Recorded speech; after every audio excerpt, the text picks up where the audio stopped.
Hi friends, welcome to rotation classes. आज मैं आपको क्लास 10 का मैथ रियल नंबर जो पिछला लेक्चर था उसी को आगे कंटिन्यू करूँगा। तो हम सबसे पहले देखते हैं इंटीजर्स। ठीक है, इंटीजर्स के बाद हम अब देखेंगे रेशनल नंबर, इनरेशनल नंबर। तो सबसे पहले हम देखते हैं इंटीजर्स। तो इंटीजर्स को हमने कल ही डिफाइन कर दिया था। आज हम देखते हैं निगेटिव इंटीजर्स क्या होते हैं। निगेटिव इंटीजर्स, ठीक है। नेगेटिव इंटीजर्स को हमने कल ही बताया था कि जेड माइनस से डिनोट करते हैं। ठीक है, इसमें जो नंबर हमारे आते हैं वो आते हैं -n कॉमा डॉट डॉट, ठीक है, -4 -3 -2 -1। ये सारे हमारे नेगेटिव इंटीजर्स कहलाते हैं। अब हम पॉजिटिव इंटीजर्स की अगर बात करें, पॉजिटिव इंटीजर, ठीक है, पॉजिटिव इंटीजर को हम जेड प्लस से डिनोट करते हैं। तो पॉजिटिव इंटीजर को जेड प्लस से डिनोट करते हैं। यहाँ पे आता है 1 2 3 4 डॉट डॉट n तक। ठीक है, ये हमारे सारे नंबर क्या कहलाते हैं? सारे हमारे नंबर पॉजिटिव इंटीजर्स में आते हैं। तो देखिए, ना तो इसमें जीरो आया ना तो इसमें जीरो आया। ठीक है, तो जीरो हमारा क्या होता है? ना तो पॉजिटिव इंटीजर है, नहीं क्या है, निगेटिव इंटीजर है। ठीक है, तो अब हम बात करते हैं अगर नन निगेटिव इंटीजर्स की बात करें, नन निगेटिव इंटीजर्स की बात करें,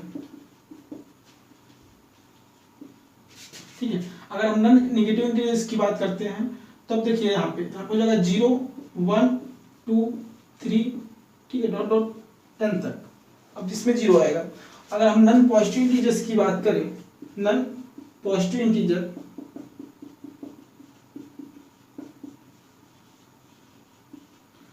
तो अगर हम नन पॉजिटिव इंटीजर्स की बात करते हैं तो इसमें हमारा आता है -n dot dot dot -4 -3 -2 -1 n 0। ठीक है, अब देखिएगा नन निगेटिव इंटीजर्स में जीरो आता है, नन पॉजिटिव इंटीजर्स में क्या आता है? जीरो आता है। तो कह सकते हैं जीरो नन निगेटिव इंटीजर है, न क्या है, पॉजिटिव इंटीजर है। तो यहाँ तक हमने बात किया था कल। इसके आगे हम देख रहे थे रेशनल नंबर। तो इतना आप लोगों को समझ में आया। इसके आगे हम बाद में इसके आगे देखते हैं रेशनल नंबर के बारे में। तो यही पे हमने कल बताया था कि रेशनल नंबर क्या होते हैं।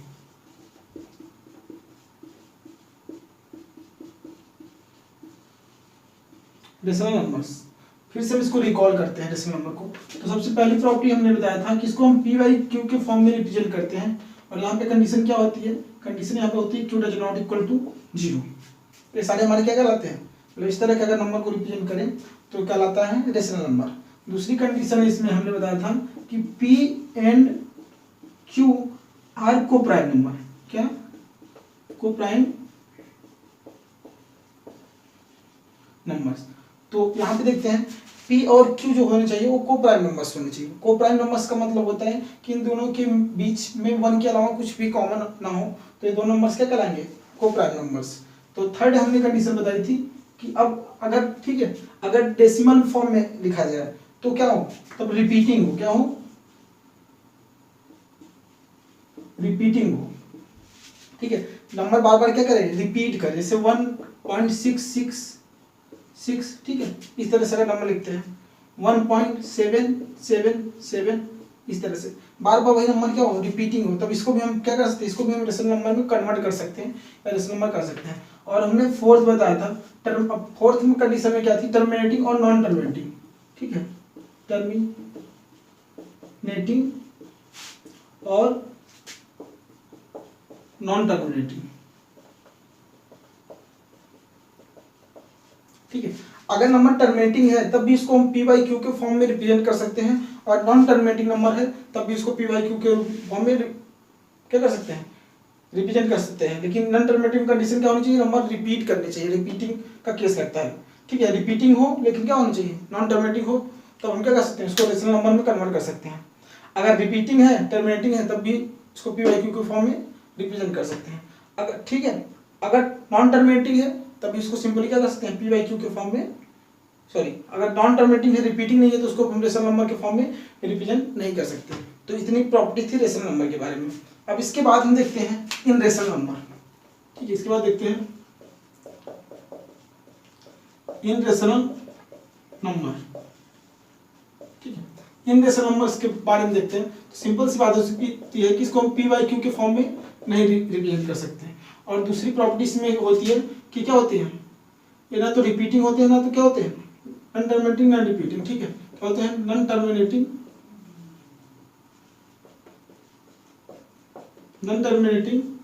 और नॉन रिपीटिंग। ठीक है, ये नंबर्स नॉन टर्मिनेटिंग होते हैं और नॉन क्या होते हैं, रिपीटिंग होते हैं।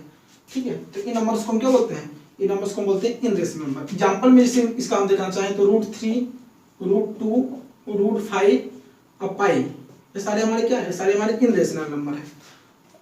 रेशनल नंबर का एग्जांपल ले सकते हैं। तो रेशनल नंबर जैसे जितने भी नेचुरल नंबर होते हैं क्या होते हैं, सारे रेशनल नंबर होते हैं। जितने भी होल नंबर होते हैं वो सारे क्या होते हैं, उन सारों को हम क्या कह सकते हैं, उन सारों होल नंबर्स को भी हम सारे होल नंबर को भी हम क्या कह सकते हैं, रेशनल नंबर कह सकते हैं। तो यहाँ तक बात समझ में आई, रेशनल और इनरेशनल की हमने बात किया। अब हम इसके बाद, ये बेसिक कंसेप्ट था हमारा रेशनल और इनरेशनल नंबर का, इसको अच्छे से सीखिए। अब इसके बाद हम बात करेंगे, अब देखिए जो चैप्टर मेनली प्रूविंग है वो इनरेशनल नंबर की प्रूविंग है। तो सबसे पहले इसके बाद हम उसी को पढ़ते हैं, तो हाउ टू प्रूव इनरेशनल नंबर। तो पहले सबसे पहले आप इसको नोट करिए। चलिए क्वेश्चन देखते हैं, prove that √2 is a irrational number, irrational number है, इसको हमको प्रूव करना है। तो सबसे पहले हम क्या करते हैं, इसको मान लेते हैं। ठीक है, मानते हैं let √2 be a irrational number. ठीक है, कॉन्ट्रडिक्शन मेथड से इसको सॉल्व करते हैं। मानते हैं let √2 be a rational number. ठीक है, रेशनल नंबर, तो हम √2 जब रेशनल नंबर है तो हो उसको हम p/q के फॉर्म में रिप्रेजेंट कर सकते हैं, मतलब लिख सकते हैं √2 = p/q। ठीक है, अब यहाँ पे कंडीशन क्या होगी, where p and q are coprime number, coprime numbers. ठीक है, तो यहाँ पे क्या होगा, p and q are coprime number. तो हम क्या करते हैं, इसमें करते हैं squaring on both side, squaring on both sides. ठीक है, स्क्वायरिंग ऑन बोथ साइड करते हैं। तो यहाँ पे 2 का स्क्वायर करेंगे, सॉरी √2 का स्क्वायर करेंगे 2, p का स्क्वायर हो जाएगा p/q²। ठीक है, q स्क्वायर को मल्टीप्लाई इधर कर साइड कर देते हैं, तो p² हो जाएगा 2q²। तो यहाँ पे हम देखते हैं, तो p² बराबर इक्वल है 2q²। तो जो होता है p² is a factor of 2। ठीक है, तो हम लिख सकते हैं सो p will be also factor of 2। ठीक है, अगर p² 2 का फैक्टर है तो p भी जो होगा वो क्या होगा, 2 का फैक्टर होगा। अब p जो है 2 का फैक्टर है, तो हम यहाँ पे लेट, ठीक है, अगेन लेट, हमने मान लिया कि जो p होगा वो 2m के बराबर होगा, m कोई इंटीजर है। ठीक है, इसके बराबर होगा, हमने मान लिया p जो होगा p = 2m, क्योंकि p जो है 2 का फैक्टर है तो 2m कोई क्या पे इंटीजर है। ठीक है, तो m क्या है यहाँ पे इंटीजर, हमने इस फॉर्म में मान लिया। तो अब फिर हम क्या करते हैं, फिर हम इसको करते हैं स्क्वायरिंग ऑन बोथ साइड्स। ठीक है, अब फिर से स्क्वायर करते हैं, तो यहाँ पता है p² = 2m, सॉरी 2 का स्क्वायर करेंगे यहाँ 4m²। ठीक है, अब देखते हैं p² की वैल्यू हमको पहले से पता है 2q के इक्वल है, तो ये वैल्यू हम इसमें पुट करते हैं, तो हो जाएगा यहाँ पे 2q² =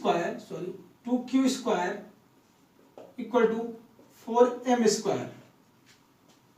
ठीक है, अब 2 से कैंसिल आउट करते हैं इसको, तो यहाँ पे आएगा 2, तो हो जाएगा q² = 2m²। ठीक है, अब देखते हैं q² = है 2m², तो कह सकते हैं कि q² is a factor of